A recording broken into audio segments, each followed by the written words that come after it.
Olá pessoal, neste vídeo faremos uma viagem ao mundo dos satélites e falaremos especificamente sobre os CANSATs. Mas antes de começarmos a nossa digressão, você saberia responder a seguinte questão: o que são satélites?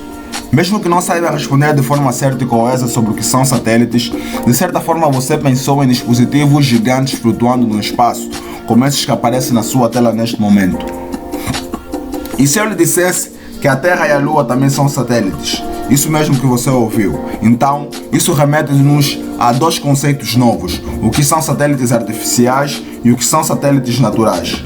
Na verdade, satélites naturais são aqueles que provêm da natureza, como a Terra orbitando o Sol ou como a Lua orbitando a Terra. E satélites artificiais são equipamentos engenhosos construídos pelo homem com o intuito de explorar o universo. Deslocam-se em órbita da Terra ou de um outro astro, com uma ou mais finalidade, e serão eles o foco da nossa abordagem. Dada a definição do que são satélites artificiais e pensando de forma subjetiva nas dimensões de um satélite artificial, certamente você pensou que todos os satélites devem possuir uma grande dimensão e orbitar a Terra ou um outro astro, certo? Não necessariamente. Existem satélites tão pequenos do tamanho de uma lata de refrigerante, chamados de CANSAT. E isso remete-nos à pergunta mais importante da nossa abordagem: o que é um CANSAT? Um CANSAT é um dispositivo pequeno, um satélite neste caso, do tamanho de uma lata de refrigerante, como esse que aparece na sua tela neste momento. Equipados de forma simples e que não precisam entrar em órbita. Um CANSAT, etimologicamente, provém das palavras em inglês can, que significa lata ou invólucro de tamanho equivalente, e sat, que provém de satélite. Ou seja, é uma carga útil científica usada para ensinar tecnologia espacial, acondicionada numa lata de refrigerante.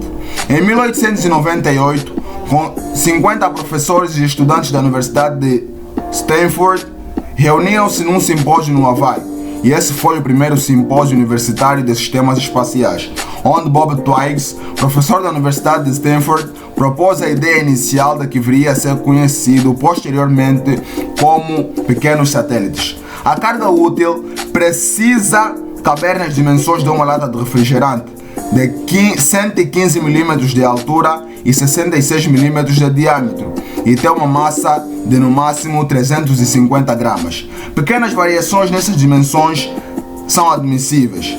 Antenas, por exemplo, podem ser montadas externamente, mas o diâmetro do artefacto não pode aumentar antes que a carga útil deixe o veículo lançador. Um CANSAT deve ser lançado por foguetes, como estes que aparecem na sua tela neste momento, ou por balões de hélio de grande altitude, como estes que aparecem na sua tela neste momento, e que a sua altitude varia entre os 400 e os 1000 metros, como ilustrado na figura.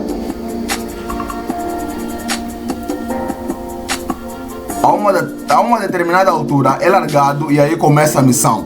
Durante o período em que está a descer, um operador tem a possibilidade de recolher esses dados e cumprir com as suas finalidades. Se lançado a uma altitude de 400 metros, o pequeno satélite permanecerá no ar cerca de 3 minutos, tempo suficiente para recolher os dados da missão através de uma estação terrena. Assim, quanto mais próximo da Terra, maior é a velocidade de um satélite, resultado da sua força gravitacional.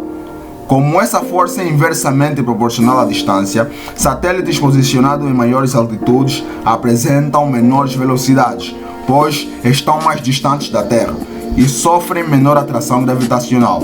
Portanto, a altitude de um satélite varia de acordo com o propósito do satélite e a velocidade desejada na sua comunicação.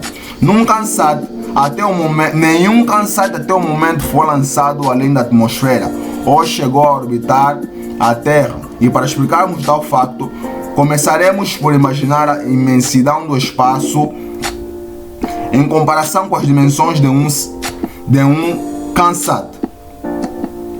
Imaginou? Agora faça o mesmo com relação às dimensões de um satélite de grande porte. Conseguiu pegar a ideia? Não? Passaremos a explicar. Na verdade, Um CANSAT em comparação aos satélites de grande porte, existe um monte de fatores que fariam com que um CANSAT não sobrevivesse em órbita. Primeiro, lixos espaciais são fragmentos de foguetes, pedaços de grandes satélites artificiais e outros objetos esquecidos no espaço. Estima-se que tenham sido lançados 6.600 satélites no espaço desde o Sputnik e que 3.600 estejam em órbita. Entretanto, somente um terço destes satélites são operacionais.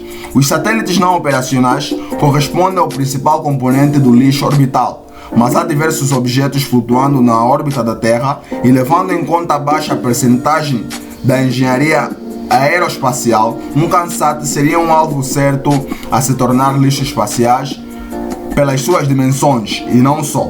Em setembro de 2012, a US Space Surveillance Network estimou que mais de 23 mil objetos com um tamanho superior a 5 centímetros permanecem em órbita da Terra, e esses números tendem a aumentar.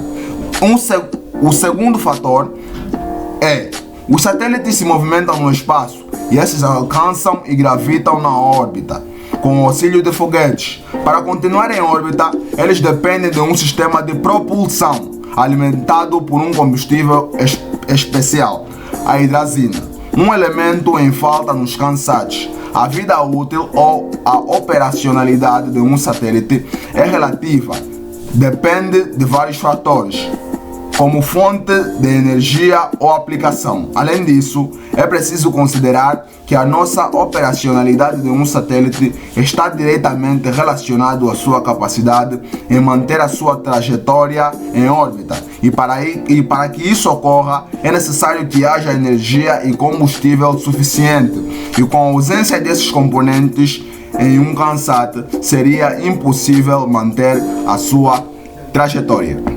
Então, contudo, podemos concluir que não existem apenas satélites de grande porte. E temos o nosso exemplo do CANSAT, que é um satélite acondicionado em uma lata de refrigerante. Esse foi o nosso vídeo de hoje. Espero que tenham gostado e que tenham aprendido.